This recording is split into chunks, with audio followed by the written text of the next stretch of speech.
దేవుడి యొక్క సన్నిధిలో వాక్య భాగంలోకి వెళ్దాం. యాకోబు రాసిన పత్రిక 5వ అధ్యాయం 17వ వచనం చదువుకుందాం.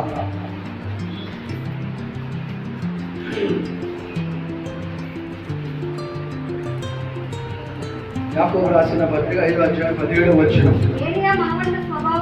ఏలియా మన వంటి స్వభావం గల మనుష్యుడే వర్షింపకున్నట్లు అతడు ఆసక్తితో ప్రార్థన చేయగా 3.5 సంవత్సరముల వరకు భూమి మీద వర్షింప లేదు. దేవునికి స్తోత్రం కలుగును గాక. యాకోబు రాసిన పత్రిక. యాకోబు ఎవరంటే వేదములారా యేసుక్రీస్తు యొక్క శిష్యులో ఒక శిష్యుడు.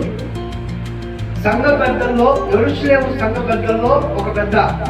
పేతురు తర్వాత యాకోబే అన్ని విషయాలు చూసేవాడు. పేతురు ఆయా పరిస్థితిలో యెరూషలేము విడిచి బయటకు వెళ్తున్నప్పుడు ఆ సంఘానికి పెద్దగా యాకోబు ఉంటున్నాడు.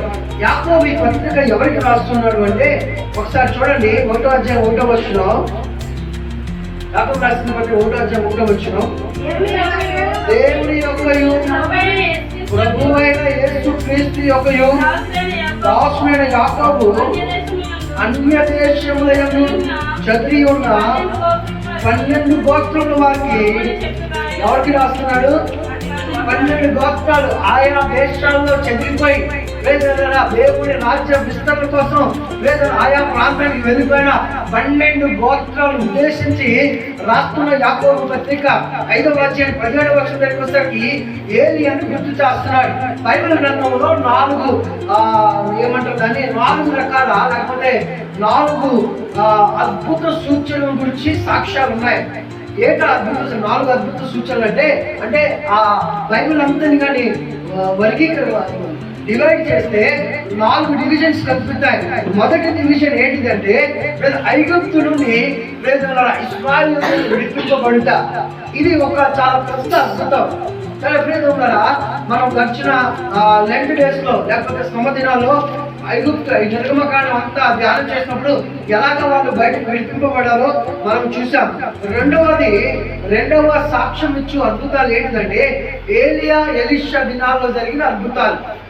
మూడోది ఏంటంటే యేసుక్రీస్తు మొదటి రాకడలో ఆయన చేసిన అద్భుతాలు.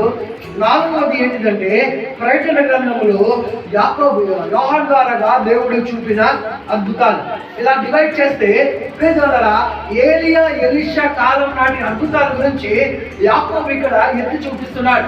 ఈ దినము ఏలియా చేసిన అద్భుతాలు మొట్టమొదటి అద్భుతం, లేకపోతే ఏలియా ద్వారాగా దేవుడు చేసిన మొట్టమొదటి అద్భుతం ఏంటిదంటే ప్రార్థించగా వర్షం ఆగిపోయింది. దేవునికి స్తోత్రం కలుగును గాక. మొదటి రాజుల గ్రంథం 17వ అధ్యాయం 1వ వచనం చదువుకుందాం. మొదటి రాజుల గ్రంథం 17వ అధ్యాయం 1వ వచనం. అంతటా గిలాదు కాపురస్తుల సంబంధియును తిష్బీయుడైన ఏలియా. ఎవరితను? తిష్బీయుడు. తిష్బీ అంటే ఊరి పేరు. అది ఏ కాపురస్తులు? గిలాదు కాపురస్తులు. తిష్బీయుడైన ఏలియా ఆహాబును వచ్చి ఎవరి సన్నిధిలో నేను నిలబడి ఉన్నాను, ఇశ్రాయేలు దేవుడైన ఆ యెహోవా జీవము తోడు నా మాట ప్రకారం కాగా ఈ సంవత్సరములో మంచైనను వర్షమైనను పడదని ప్రకటించెను. ఎందుకు ఈ కార్యము ఏలియా చేయాల్సి వచ్చింది? ఎందుకు దేవుని సన్నిధిలో నిలబడుచున్న ఈ ఏలియా ప్రజలందరికీ దుఃఖము కలుగ చేయడానికి ప్రయత్నం చేస్తున్నాడంటే ప్రజలు దేవునికి విరోధముగా ఉన్నారు. చూడండి ఒకసారి ఈ ఆహాబు రాజు నుంచి ఒక మాట చదువుతుందా? ఒకసారి చదవండి. 16వ అధ్యాయము 29వ వచనం.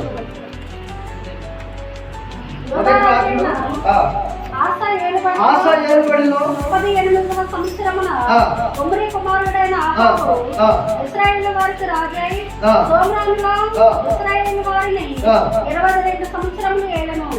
ఒమ్రీ కుమారుడైన ఆహాబు తన పూర్వీకులందరినీ మించినంతగా యెహోవా దృష్టికి ఎందుకు ఈ శాపాన్ని దేవుడు ఇశ్రాయేలు వచ్చి తీసుకొచ్చాడంటే ఒకవైపు యోధా రాజులు ఉన్నారు, ఒకవైపు యూద వారు ఉన్నారు, మరొక వైపు ఇస్రాయేల్ వారు ఉన్నారు.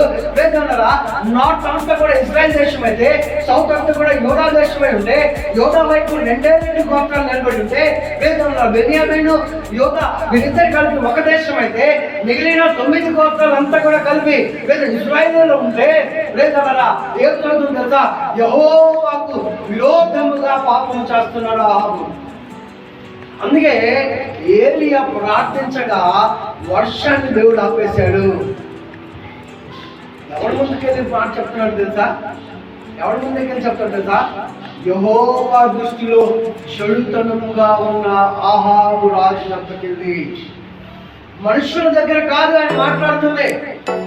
మనుషులకు భయపడలేదు ఏలియా, దేవునికి భయపడ్డాడు. అందుకే మనుషులు ఎంత దుష్టుడైనా పర్లేదు, చక్కగా ఏం చెప్తున్నాడు. ఏం చేసిన అద్భుతాల్లో ఇది మొట్ట